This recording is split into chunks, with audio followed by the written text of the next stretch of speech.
folks, Jonathan here.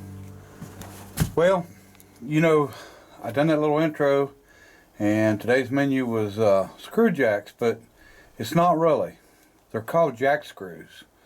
And these three pieces here are old jack screws. Two we've gotten done, restored, and one we've got cleaned up, and I have to make a piece for the top of it.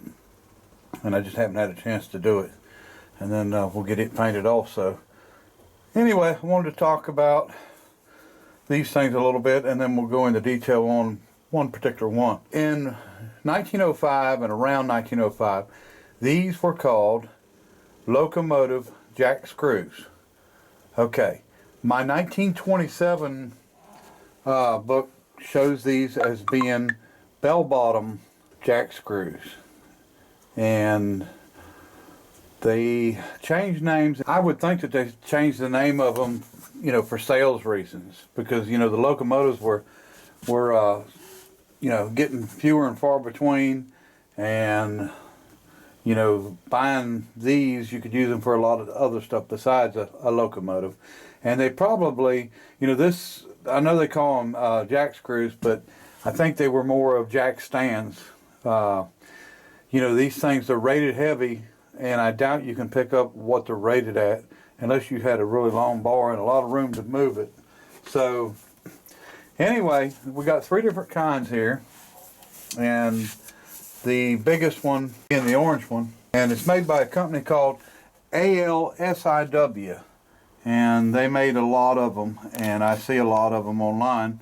And this particular one is what's considered 14-inch tall, and it's actually a 2x14 because it's got a 2-inch lead screw, and it's 14 inches tall. So that being the biggest one, in 1905, that would have sold for $8.25, and it's considered a 20-ton.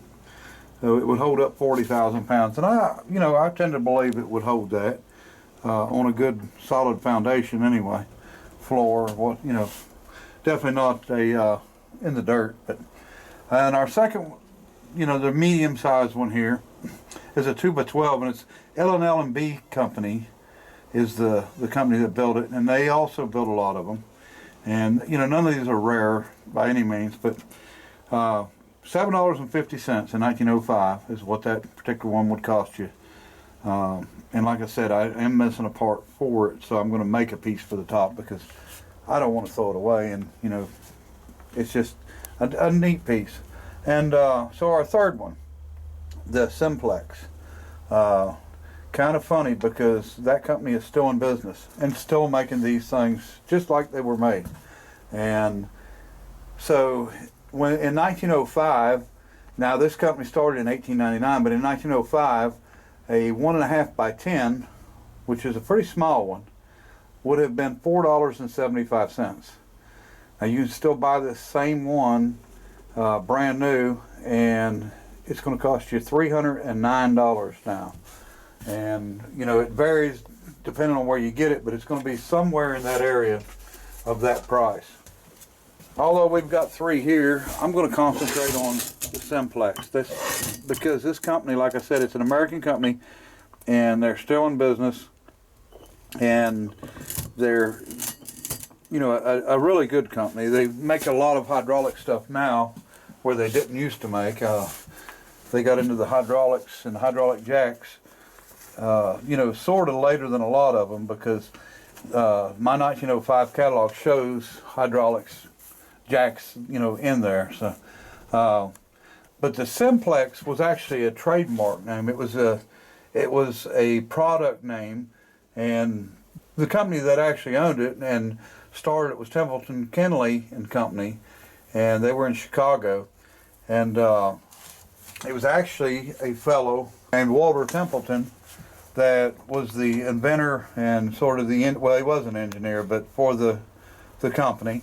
And he started it, like I said, in 1899.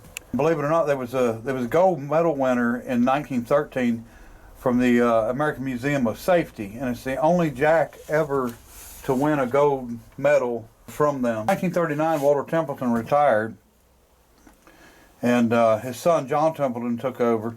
And then 5 years after that, they would actually become the largest manufacturer of hydraulic and mechanical jacks.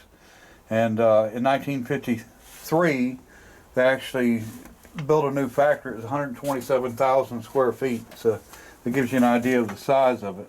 So these things are pretty common, you know, to be around. They're really, really nice for jack stands. I've been using these for years, and we just decided to clean them up a little bit and see how they look, and just to preserve them a little while. And you know, as I get chances to buy more at auctions or garage sales or something, of course I will.